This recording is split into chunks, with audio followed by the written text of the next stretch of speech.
ममांग सही लिसिंगनी कुनगहुमदोगी मे अहुमदा मणिपुर की सिंगी district सिंगदा मैतेना schedule tribe लिस्टा याहोननबा demand तौबा यानिंगदबा फोंदुक्तुना रैली अमा चटकी रैली अदु नागा सिंगना मपुंग ओइना खुंदाबा मफम सिंगदा शांति ओइना चटकी अदुबु कुकी सिंगना मपुंग ओइना खुंदाबा सुरचानपुर कांगपोकपी अमदी टेंगनोपल डिस्ट्रिक्ट की मोरेददी हिंसा की थोकदोक थोकी शांति की रैली चटपगी मिंगदा कुकी सिंगना सुरचानपुर डिस्ट्रिक्ट का ताइनबा बिष्णुपुर डिस्ट्रिक्ट की मैते सिंगना खुंदाबा खुल सिंगदा लंदा सिंदुना युम कया मई थाकी मतुंग तारकपदा सुरचानपुर लैरिबा मैते सिंगी युम कया मई थाबा अमदी मैते सिंग हातपा हौरखी मोरेद लैरिबा मैते सिंगी युम सिंगसु कुकी खुलाई पाइबा सिंगना एटेक चथदुना मई थाकी मधुगी खुद हनबा ओइना मैते सिंगना मेगे तांग मरीदगी इम्फालदा लैबा कुकी सिंगी युम मई थाबा अमदी थुगाइबा हौखी अदुबु थौदोग असिगी असेंगबा अदु लोसिंदुना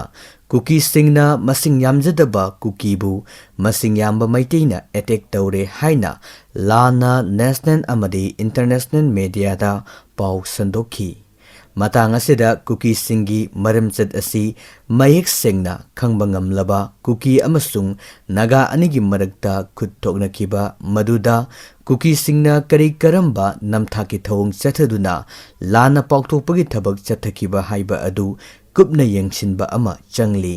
मसिना कुकी सिंगी असेंगबा मसक अदु हेना मयेक सेंगना खंगबा ngamgani कुमजा लिसिंग अमगा चमापन मरबुदरागा निथोयगी मयाई चलकपा मतमदा कुकी अमसुंग नागा कांगलुप अनिगी मरकता खुद थोकनबा हौरखी थौदोग असि अहानबा ओइना चांदेल डिस्ट्रिक्ट की मोरेदगी थोलखी थौदोग अदुदा कुकी स्टूडेंट ऑर्गेनाइजेशन KSO ना कुमजा लिसिंग अमगा चमापन मरबुदरागा निथोयगी मे थादा मोरेदा लैबा नागा सिंग पुंग कुनगा मरेगी मनुंगदा मोरे थादोक्तुना चटखिनबा खंगलकपदगी हौरखिबनी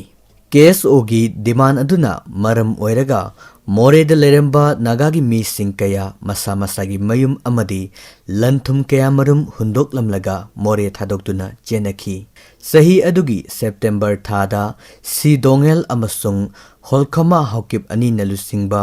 कुकी वार डिक्लेरेशन कमिटी ना नागागी मथक्ता लाल लाउथोकी मसिगी मतुंग तारकपदा कुकी नेशनल फ्रंट KNF ना नागागी माइकेदगी कायहोरकपा अमत लैतना सांदेल अमदी उखुल डिस्ट्रिक्ट लैबा नागागी खुल खरादा लिसिंग अमगा चमापन मरबुदरागा हुमदोगी अप्रैल थादा एटेक चथबा हौकी मतम अदुदा इरांग असि तामेंगलोंग अमसुंग सनापति डिस्ट्रिक्टदी लिसिंग अमगा चमापन मरबुदरा हुमदोगी सेप्टेम्बर था फाउबदा संदोक्तना लैखी मसिना मरम ओइरगा कांगपोकपी सब डिवीजन की मनुंगदा लैरिबा नागा खुलसिंग अमदी कुकी खुलसिंग मरकता नुंगसी चानना इरांगी ममी अमता तादना लैमिनखी लिसिंग अमगा चमापन मरबुदरागा हुमदोई 1993 की अगस्त थादा नागा अमसुंग कुकी अनिगी मरकता शांति लहननबा पांदमदा तुयांग एरिया पीस कमिटी हाइबा सेमदुना कुकी अमसुंग नागा अनिगी मरकता खुद थोकनबा लेफननबा थौरांग पाइखतमिनखी हाइरिबा कमिटी असिदा कांगलुप अनिमकी मिहुतसिंग यावदुना अमना अमगी खुलदा लांदाबा तौदनबा यानबा पुरखी हाइरिबा यानचेरोल अदुदा खुयेक पीबा यावखिबा मकुई सलबा कुकी खुलदगी सेपु किबगेन हाइबा अमना पीस एग्रीमेंट अदुगी जेरोक्स कॉपी अमा लौननबनी हाइदुना मकुइनागा विलेज चतुना जेरोक्स कापगी मिंगदा खुल अदुगी असिद अकोम सिंह यंगथोकलबा मतुंगदा महांगना फंगलकपा खुल अदुगी अकुपा वारोल पुमनमग कुकी नेशनल फ्रंट KNF दा पाउदमखी नाकल अनीना शांति थमननबा यानचेरोन इनरबसु KNF की माइकेदगी मांगजौनना नागागी खुलदा लांदानबा थौरांग पाइखतुना लैरमखी मसिना मरम ओइरगा कांगपोकपी सब डिवीजन की मनुंगदा लैरिबा लियांगमै नागा विलेज मापनदा कुकी नेशनल फ्रंट की मियेंग मखादा पुलप थुपसिंदुना खुलसिंग अदुदा लैरंबा नागागी खुंजासिंग हातोक्तुना मांगहनखी 1993 की सेप्टेम्बर की तांग मापनदा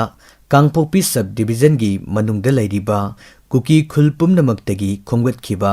Kuki volunteer lising kayana Tapon Naga Bilesta Landaki. Hairibasi KNF ki yathang matung ina Jathakibani. Adubu Kuki singne attack Jatharakpayai haiba Mangjaunana Kangbalai Badagi. Hana Sem Saduna Lereba Tapon Naga Bileski Kunja Singna Kut Halakpa Matamda Kuki volunteer sing Kongpam Handoktuna Maithiraga Halaki.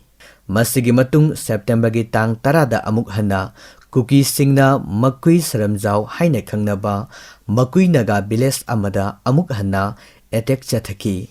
Maduda KNF na khul adubu mai thadoktuda tangoi olhanki. Masidagi Naga amasung Kuki singi marakta hena yengthinabagi marusu hunki. September gi tang taraga mathoida Kuki National Front gi Lusing Makada Kuki volunteer singna Makui Kulenda Landaduna Kuladuna Leiba Liang Mai Naga Puruki Miyoising Maru Pangna Mutatnaba Hotnaki. Adubu Kunja Singna Tauna Fana Kuki gi attack adu Mayok Naki. Ayuk Anganba Pungmanga Dagi Kuki Singna Landaba Hauba adu Numidang Waramgi Pungmanga Pauba Satharabasu Naga Kun adubu Laksin Bangamdana Handoraki. Thaudok aduda Kuki National Front ki lusingba amasu siki. Mahaki asiba hakchang kona Manipur Police na phangbangamki. Makui Bilesta Kuki National Front na lusingduna Kuki volunteer singna hanjin attack chathaduna Kangpokpi subdivision dagi Liangmai Naga sing mapung phana tanthoknaba honaraki. Kuki singi attack mathang chatharakiba adubu thengnanaba Naga Singna Naga Limguard haiba ama semduna mayok naba hauraki. Loinana KNF na mai thadoktuna mang takhankraba Liangmai Naga gi khul singi kunja sing atopa safagadaba mafam singda kunda hanbagi thabak paikhatpa hauki. Loinana Liangmai Naga khul ahumda attack chathabada mapung oina chenariba Jaupi khungi kunja humdraga mapan Naga Limguard na hatuna Kulla sibu tangoi tana manghanki. Amoromda Kuki singi maiki dagi Makoina Naga gi khulda attack chatharubagi khut halakpada asok apan nangba kaya adu NSCN amasung Naga Army na sathabani haina maral siba hauraki. Makoigi thawong adu Kuki na Naga gi khulda landaduna kaihurubadagi khut halakpada asok apan asi ana nangba adu NSCN da taisinaduna NSCN na Kuki singi mathakta attack chathaba oina uhannabagidamag hotnaraki.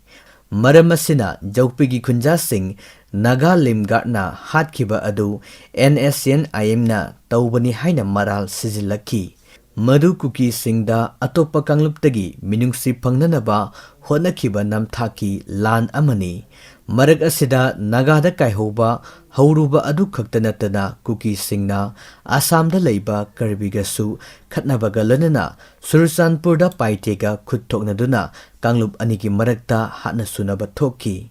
Manipur Nagaland amadi Asamda Kuki Singna sangluba mafamda irang thokliba sida chenariba Kuki Sing asi Myanmar dagi sanglakpa Kuki Sing khaktanate Bangladesh dagi sanglakpa Kuki su yauri. Kuki purupna sangluba mafamda hana leramba purup singa khatna chainaba hatnabagi thokdok thokliba sida ahanbada makhoina kaihoraba matungda kona victim amuk saduna thokliba khatna chainaba adugi asengba adu losinnaba hotnari. Kuki na sathaba namthaki langa atopa purup singa khetnaba maset ama hairagadi Kuki singna itihas samjin sajinduna matam sangna makhoi asi awaba mayoknaduna lakpa kanglup ama oina utnanaba culture manipulation gi thawong sauna sathaba asini.